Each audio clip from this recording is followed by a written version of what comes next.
Hi, I'm Sherry and welcome to my channel. In today's video, I'm going to show you how to make this cute little tunic.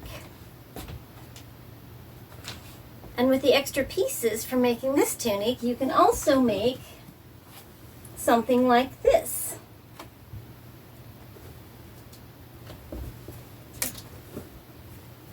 So I'm going to show everybody how to do that today. And I hope you enjoy it and stick around. And thank you everybody for liking, sharing, and subscribing. I can't believe how many subscribers I have. You're all such a blessing and I appreciate you all so much. So let's get sewing. Okay, so the first thing we're going to do is, of course, we're going to collect our materials and fabrics we're going to need. And for these two projects, this is part one. Part two will be the dress. To make them both, you will need 2 tops of your choosing and 4 long sleeve collared men's shirts. And so when you choose your fabrics or your shirts, think about, who you're making them for. If it's for you, like I'm a medium to large, these shirts here, I believe I've got 2X size men's shirts, were just too big.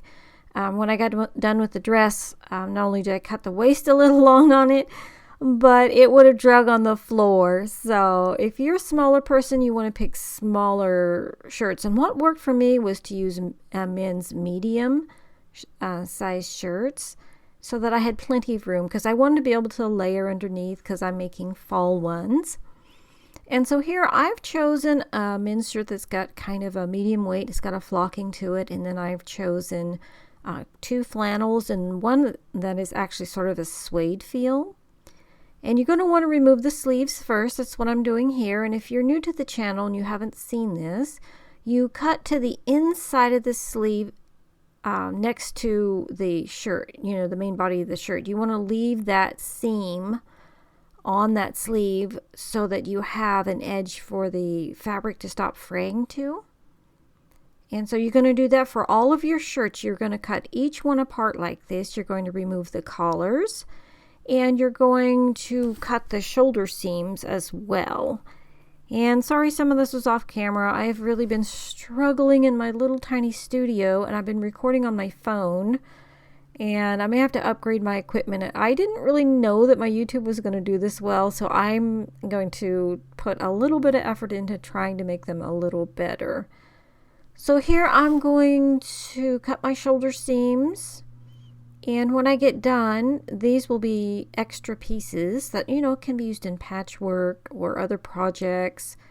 And the main part we'll be using for this first project is just going to be the sleeves and the top we choose to be our top. And then the second project will use the big back pieces that we've cut off.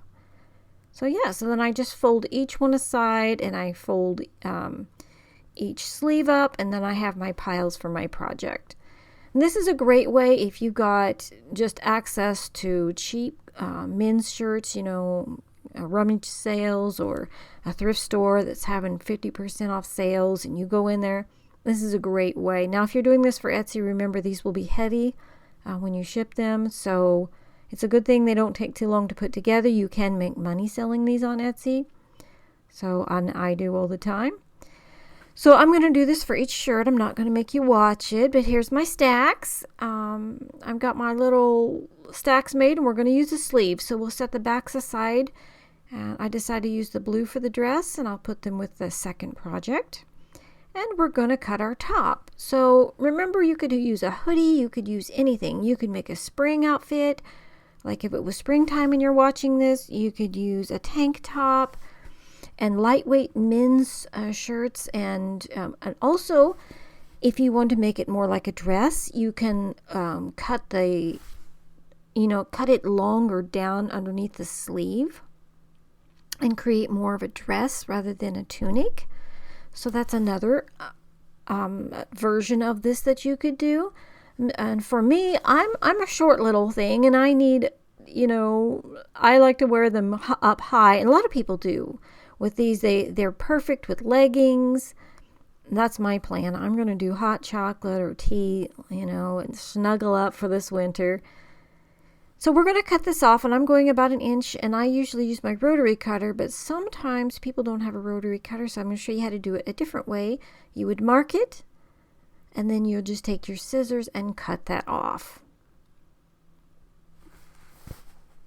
Yeah, so this is an easy project. This is a great beginner project, and I thought it was perfect to put this one next because it's similar to the first sleeve one I did, and so it's not going to be a steep learning curve to go from that one to this one.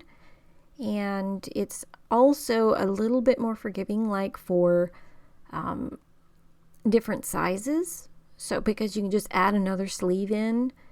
And now that I'm showing you here in real time how I'm thinking to myself what pattern to use and what colors. And by doing the 4 sleeves, you may have an extra sleeve depending on the size of the tunic that you're using on the top. So, and I did here, I ended up deciding not to use the red and purple flannel. I went with, and spoiler alert, right? But the best way to do it is to cut your sleeves apart and sew them all together, and then come back to the table where your top is at so you can lay them all out flat and you get the best view for the tunic that you're making. And what I found, especially if you're going to sell these on Etsy, the ones that sell the best are the ones that have the darkest color to the outside. It's also, I think, one reason is it's more slimming. And for me, it's more eye appealing. So I've kind of decided to use the dark blue to my outside and that's when I decided, I don't know if I like this purpley one. And nothing else has purple in it. So it would have been okay. Like, it would have been fine. And some of you might actually have preferred it. So you just make what, meets your eye, what you think looks good. But basically any mix up here would have been okay. I spend more time trying to color coordinate and then putting patches where I think they should go and decorating than I do actually making the actual process of making the tunic. And I just wanted to let you see in real time how I struggle. And just in case you're struggling as well, and look, I've spent more time trying to decide on a sleeve pattern than it actually took me to cut everything apart. So now, after I have cut my sleeves apart and I cut down the seams of each one, what I'm going to do here is I'm going to make sure they're buttoned, and I'm going to use a straight stitch, and I'm going to sew all my holes together. And then I'm going to go ahead and sew them all that way and go back and at this point I was still undecided on the purple one. And I thought, okay, I'm going to sew them all together. I'm going to go back and look again. Because this is actually the hardest part for me, is color coordinating and getting a garment that is like pleasing to the eye, that is balanced. That is like what I struggle with the most. It isn't actually the physical part of putting it together or the sewing or even coming up with what the design might be, like what pieces and how I might do it. It's actually just getting the colors right and balanced and making a garment that it's like it looks pleasing to the eye. So here I had pretty much decided that the dark blue would be my corner or my sides, and this is where I decide that, yeah, I like this the best. Now I've got them laid out how they would go. And here, if you wanted to, you could you could pin them on. You could pin everything where you want it to go. But for me, this is how I do it. I'm going to now get the center point on my sleeve. And by doing this, I will have the crease of the sleeve going exactly on the side where I want it to go. And then I want my buttons to be on the front. I like to see more buttons on the front. And I'm thinking too, leaning back in a garment, you might not want a bunch of buttons in your back. So I try to put most of the buttons to the front when I do garments. So here I'm finding the center point under the sleeve. And I'm going to match those up and pin that point to that one. And the seam allowances I'm doing here are about 1/2 inch. Like, some are a little more even, but you can be generous, and it's not an exact science, which is why I like upcycling. And so be careful not to stretch. If you've got a knit top, be careful not to stretch it or your top will buckle. So get it like laid out straight, but make sure it's not pulling. And sometimes what will trick a person is that if you have the garment falling off your desk, your sewing desk, it will stretch it. So even if you got to kind of shove it up there on top, make sure that it's not hanging off your desk and that the knit isn't pulling, because you will have a buckled fabric on the top. So now that I've got it where I want it, I'm using a zigzag here, and I like the zigzag because you're getting twice as much thread in the same space as a straight stitch, almost twice as much. And for those of you, I have had a few comments of people concerned that I might be using a weaker thread. When I get my serger thread, I do a pull test. There's a big difference even in regular sewing machine thread. If you buy a generic brand, or if you buy like a Coates and Clark brand, is much stronger than if you just go, oh, here's a spool of thread, and you buy a spool of regular sewing thread that's no name brand. There's a big difference in all kinds of thread, but in serger threads, they have thick and thin. I like the thick. If I can get it, that's what I use. It's quite strong, and all you have to do is adjust the tension in your bobbin and up on top a little bit, not even very much, and it sews very nice, and it's much cheaper. And that, because zigzag uses more thread, so I've got a super strong seam when I'm done. And so just if you're concerned, I've had a couple people mention it. So then I do that on both sides. I sew my sleeves on both sides, so that way I know where I can start and finish on both sides. If you just sew on one side and keep going, you won't, it won't be even. You may end up having to do some seam ripping. So by putting both of the ends on first, now all you've got to do is fill that middle section. So once you decide which way to start, left-handed, right-handed might be different, but for me it was easier to do this one first. And also, I believe, if I remember right, I had a seam on that side of the sleeve. Because, when you cut the sleeve open, one is a very raw edge and one has the seam. So I'm using that seam. I saw the seam, and I'm like, I'm going to put that as my overlapping one. If you decide you want to put, like if you get to the end and you want to put a frayed edge underneath the second one and you already sewed it, all you have to do is a little tiny seam rip, tuck it under. But for this one, I decided I'm just going to sew it on top, because I'll show you how to turn the hem over when you sew them down the front. It's very easy to do. And notice that I'm not turning the cuff under, even though I have a raw edge there, because the zigzag, it might fray a little bit, but only a little bit. And being 2 layers is plenty thick. So here it was like exact. I had to slightly ease the fabric of the top, but it fit exactly. And that doesn't always happen. You're usually trimming some off, or you're adding another piece. So now I've got all the pieces on the front sewn. I'm going to sew down. And it's very easy to do. You just sew down, and if you got an edge that you want to turn under, just turn it under starting at the cuff.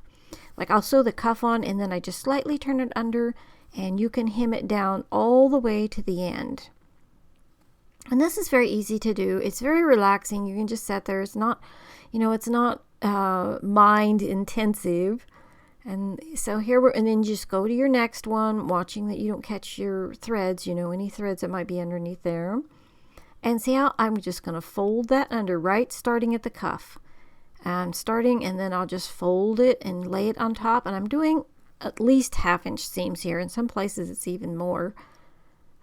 And it's super strong, because, you're folded on top of, sometimes folded or doubled over, so it's very strong. And always make sure you do your back stitches when you get to the end, so things don't unravel on you.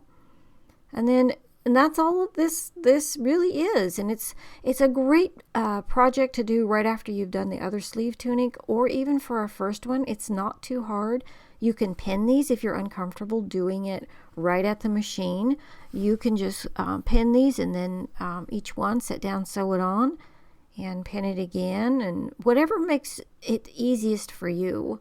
I know a lot of people, they want to iron and pin and do all these things, and that's okay. That's okay. Each you do you, right? I do me. Exactly. So I want to show you what happens when you come up a 1/2 inch short. I could have cut another sleeve. Like I could have cut another sleeve just for that sliver, but I thought, if I do that, I'm not going to have that color anywhere else in my garment. And so what I opted to do, which there was 2 ways I could have done this. What I've opted to do is kind of make a color that looks like the sleeve extended. So I'm using the doubled over back portion of the shirt, the thicker back portion we cut out of the shirt.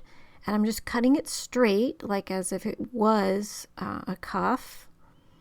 And I'm going to cut that straight, and I'm just going to sew it right on like it was part of the sleeve. And I could have done a patch here, and it would have maybe even looked better. I thought about afterwards, maybe it would have been better, but I don't know. And then make sure that, like I said, your knit is not being stretched. And I literally had 1/2 inch or so. I'm like, man, if I shuffle this together, I'm going to have a crinkle there. I do not want a crinkle there. So I just sew over a nice little portion there, maybe a 1/2 inch over. And I'm just going to sew down the depth. I'm checking with my fingers the depth of the sleeve there, the end piece of the sleeve, the cuff. And then I'm going to stop, and I'm going to trim it to fit. Now, I could have made this piece big enough to cover the hole, or made it cut a piece of a different color big enough to cover the hole that I'm going to show you that I'm going to have here. I've done this before, and it works well. It doesn't show, it doesn't look bad on the tunic when you're done at all, because there's such an angle to your sleeves that they meet very quickly once they come off that cuff there. So what I do is I will just about, 6 inches down where they meet really well, I'll just sew them down, and I'll just patch over where they didn't meet down to that hole. So now if you see a patch on my garment, there may have been a reason. I also do this if I see a stain, if I see a random hole. I'm like, well, there's where a patch goes, and I'll try to make it look like it blends in with the garment, like it's part of its design. And you know that you're getting good when you can do that. And there's my hole. I'm like, okay. But see how it lays flat? And that's what I was saying with the sleeves. The sleeves are wide enough that you can do this, and it looks fine on the garment. So I decide that I will just make sure it's laying flat. And you could have pinned it there to make sure, by making sure I'm checking, making sure everything's laying flat. And I'm going to sew it all the way down and then come back and fix it. And this is just a fast way to do it. When you're sewing to make a living, you just learn how to be fast and how to do it the easiest way and to get the best garment as quick as you can. So, I've done this, like I said, for at least 7 years of upcycling on Etsy and making hundreds of pieces of clothing. And so you just learn little tricks as you go along. I'll show you another one with the pockets, how to make pockets quicker. And it feels good to get done and know that you have a firm, good quality garment. That it's unique. Not who's going to have one like this, right? So each piece becomes its own little design, becomes its own little artwork, and that's what makes it fun. Is each piece is an adventure all to itself. So I've decided to use the back from the reddish color here to just make me a nice big square that's going to fit, and I'm just going to sew that square over that hole, just like as if I was doing, the patchwork that I do. I'm just going to sew it over there and make it a decoration. We'll add more to it later, which I did. I added a little cute kitty cat and some more patches, and it's so cute. It turned out so adorable, and that made it almost look like it was a picture frame on the back with the little kitty in the middle. It turned out really cute. And so you can do this by just keeping it very, very flat.